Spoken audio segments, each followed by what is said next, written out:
You know what? Let's try something different. It's been a very long time since I spent the majority of a video just talking like I always do, talking like I would be with my friends, talking like I would be if I'm being informative about something. I come to terms with the fact that when I'm passionate about something, I just start yapping about it. I don't know. And it kind of made me think back a little bit after I played Deathcrush recently in a server. I've been playing asym games for like half of my life so far. My first ASIM game was actually for the facility in 2018 when the first year was out. I played a lot with some old people I could never talk to ever again. And as it stands, I'm at level 128, 129. At least I hit that while I was in quarantine, and then I kind of stopped playing. In 2020, late 2020, and I started playing when the Danganronpa 10th anniversary collab hit.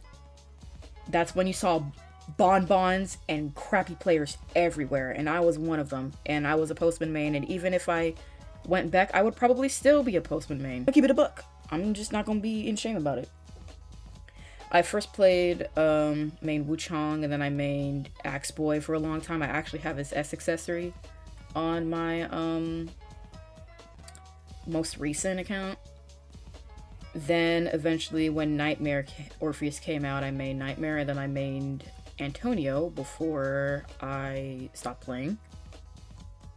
Then I wasn't able to log in for some reason, and that's when I found Daybreak, and I started playing Daybreak, and that's what the majority of y'all know me for. Fortunately, unfortunately.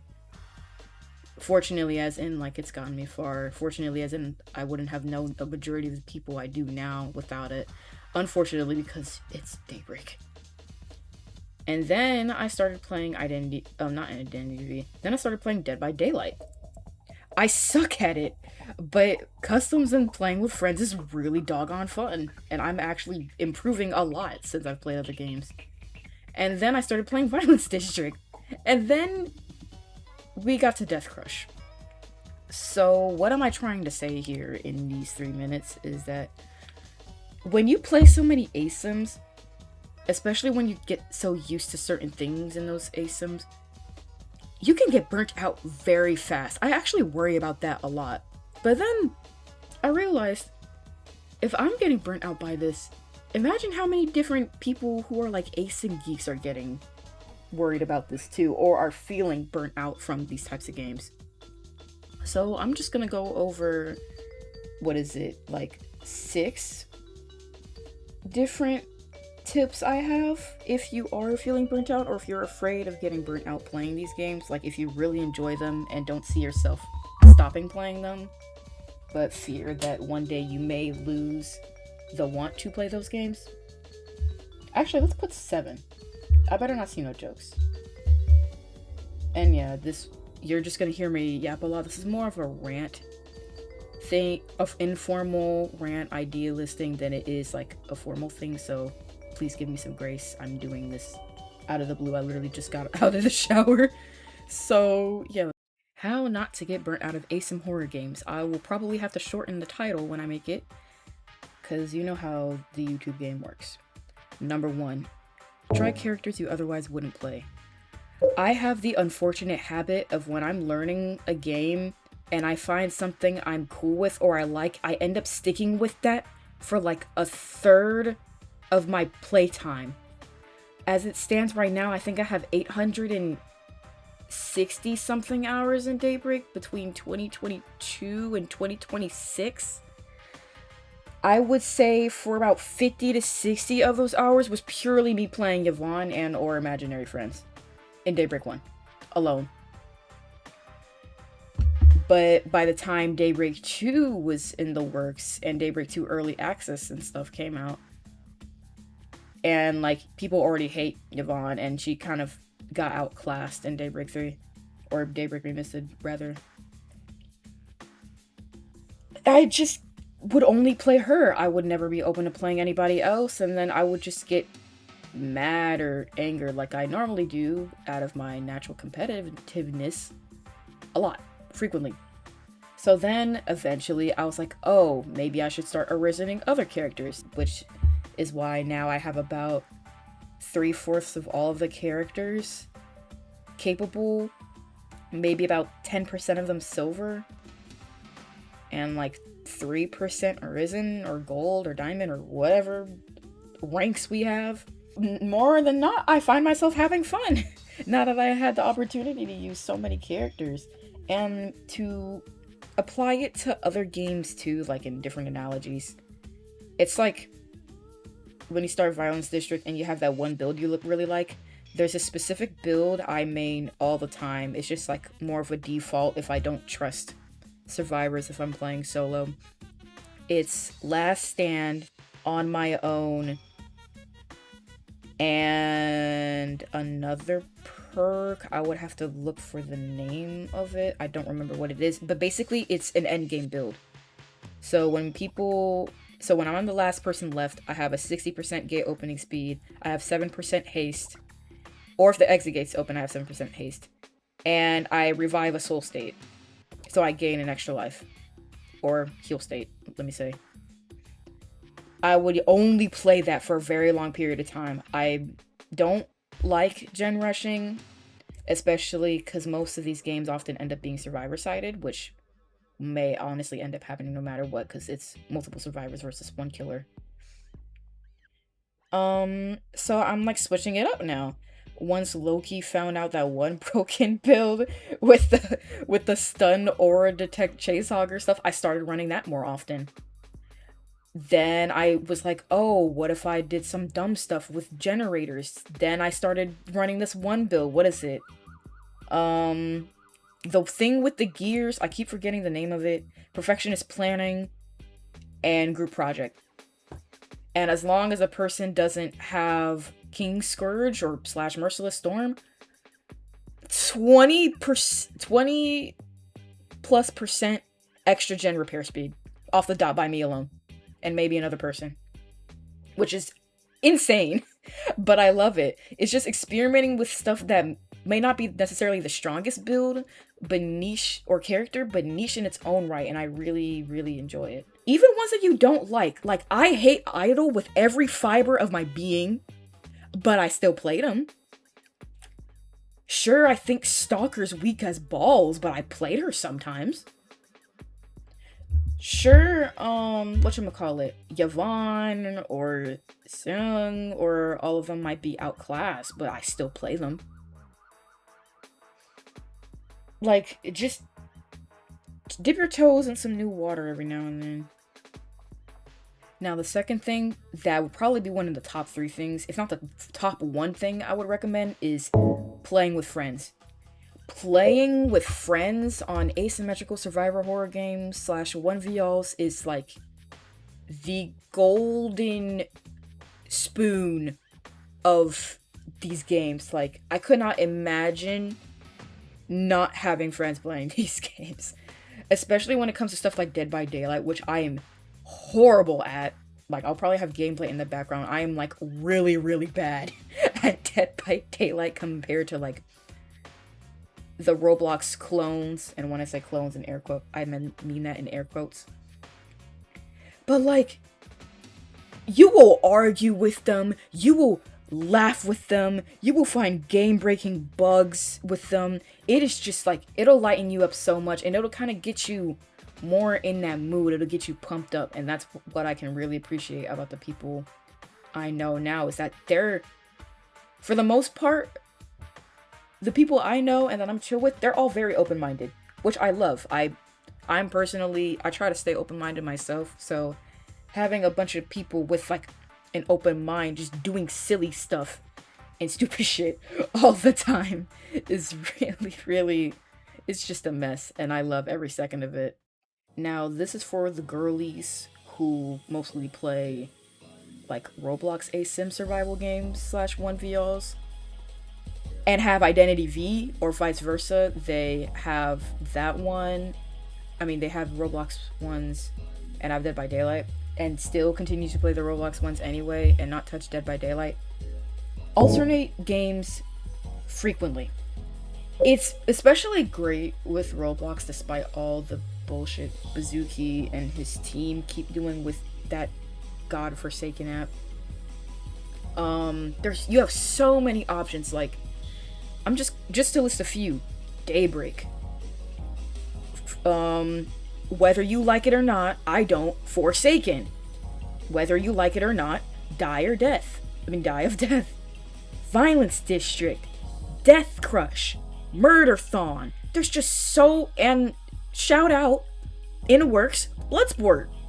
That's 8 whole different options, and there's so many more I'm missing that are like Juggernaut style. Like, let's say Till Trepidation, or even though it may not necessarily have the highest player count, Till Death. Boom. 10 of them now. That's 10 whole options that you can spend hours of your sweet time on your computer or little iPad playing. Now, granted, a lot of asyms kind of, I mentioned it before, they kind of fall into different categories that may often end up becoming redundant, especially the wave of asym Forsaken likes that popped up after Forsaken got insanely popular before all the drama and everything like that. You have the stamina-based ones, you have the identity V or perk-based aligning ones, and you have the Dead by Daylight aligning ones. And then the fourth kind of secret one, surprise tool, the Juggernaut ones. A lot of the Roblox ones nowadays end up being Forsaken likes because of the fact you just run around most of the time, there's no palettes or very few windows. Or maybe it's just like that because the game's in its infancy. Like, let's say Deathcrush, a very, very promising new Roblox asym. That was what my previous video was on. It's in its infancy, and it has a lot of weird things with the stamina, but it's said to be reworked in the next patch, so I have a lot of faith in that. Or things that are like IDV aligning, where they don't necessarily focus on stamina mechanics, but they have very heavy emphasis on perks for both sides, or abilities, let me say it. They don't necessarily have perks, but they have abilities. While the Dead by Daylight ones have more perks than they do necessarily abilities. Like, you can switch out your perks or whatever. That's what makes Daybreak more of a hybrid, because in a sense, the ability factor acts more like Identity V. It has the stamina system like a Forsaken like, even though I think Forsaken came out after Daybreak. And yeah, no, I'm just kind of going off topic. But yeah, no, just switch stuff every once in a while. If I've been playing Violence District for a long time and I'm scared of getting burned out, whether I like it or not, I might just go play Daybreak. If I feel like I haven't touched the game in a while, why not play Dead by Daylight? If I want something new and trying to re-oil my gears and stuff, just play Deathcrush. You know what I mean? Like, be open to different options and check up on other stuff every once in a while, and you'll feel refreshed when you go back to the game, to your preferred asym game you've been playing for a long time.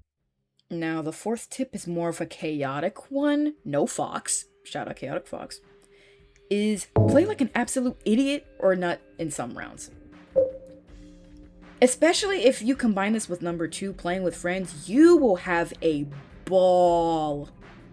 Like, if you've ever heard of Protect the Princess, like, I don't know, if you're with a 4 squad or something, play Protect the Princess and have one of your friends be the princess and play a bunch of like body blocking or life-giving kind of like Shoulder the Burden-esque or inspired perks. Say like, if you have 5 irises and a Callum protecting like a Taylor or something stupid.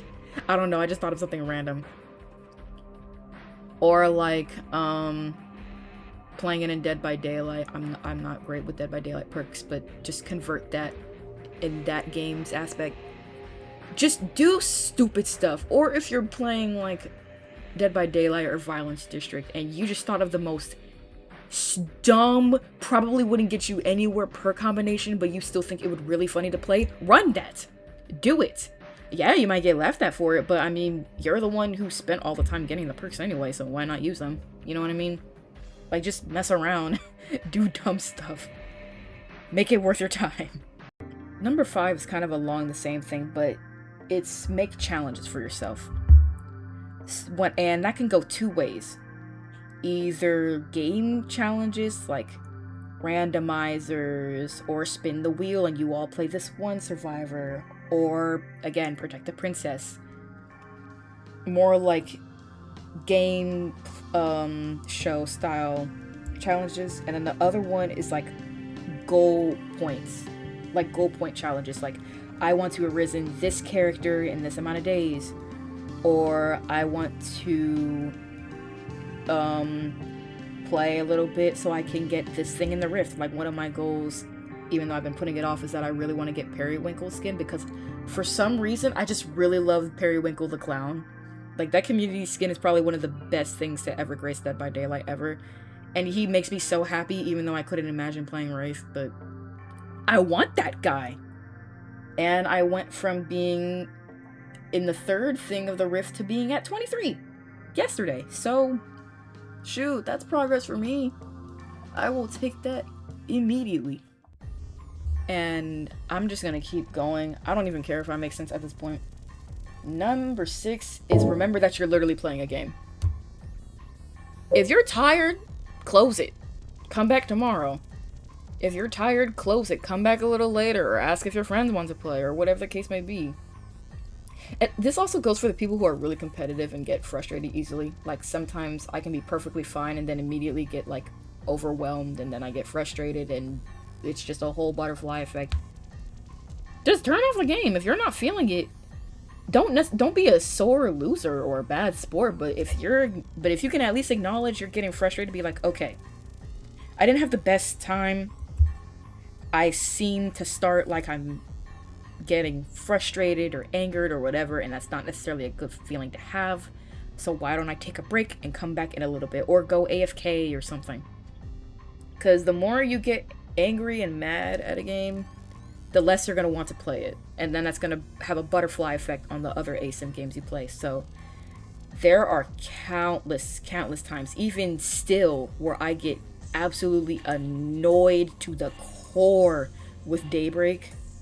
Hence why you don't really see me record it nearly as much anymore. I only have been now because I've been playing it with people and it's a summer. If I wasn't playing the game with people, then I wouldn't be touching Daybreak at all. I could never play Daybreak solo anymore. But any other game, minus Dead by Daylight and Daybreak, I, for the most part, play solo. So, just take a break. Literally. That's all you gotta do. Close the laptop, close Roblox on your little iPad, your little phone, and come back later. Easy. Now, the last tip I could possibly give you for number 7 is literally just rest. Like, if you gotta take a little hiatus from it for a little bit, then that's just what you gotta do. If you got other errands and stuff going on that you need to attend to, close the thing and come back to it a couple of days, a week from then, and just refresh. That is probably the second best thing you can do, especially if you get subjected to burnout very easily. And to my content creator friends too, especially, like, there's a couple people I kind of know that make content specifically on one asym very, very frequently, and they might just love it. They may just enjoy it. No shame in that. I ain't mad at it. But, like, just don't forget to take a break too. Like, we're human. We're not meant to work and play and do all of that for 80% of the day, even though the world, or at least America, will tell you you gotta do without telling you. You know what I mean? So just, if it's a little bit of a rough day, or if you feel like not in the mood for it, then just listen to your body and just don't do it. Just follow your gut at that point. If my gut tell me I'm tired, I may push a little bit, and if that don't seem to help me, then yeah, I'm done. It's wraps. Again, I know I'm being redundant. This was more like a rant style of thing, since I feel like I could do more with just me talking casually in a space of my own, just me staring at my laptop or editing software and speaking about random stuff. So if y'all are cool with this, I'll do it again. If not, then it may be less often. I'm not necessarily going to stop it, but I'll just cut it to a minimum. And yeah, if you have any other questions for me, I'll be looking in the comments and maybe y'all can converse with each other if it does really good. I know that Deathcrush video has been getting some traction alongside that Daybreak video, which I am so thankful, grateful for. So thank you guys. And yeah, somehow it's been 22 minutes of me talking, so I'm just gonna go ahead and cut this. Love y'all.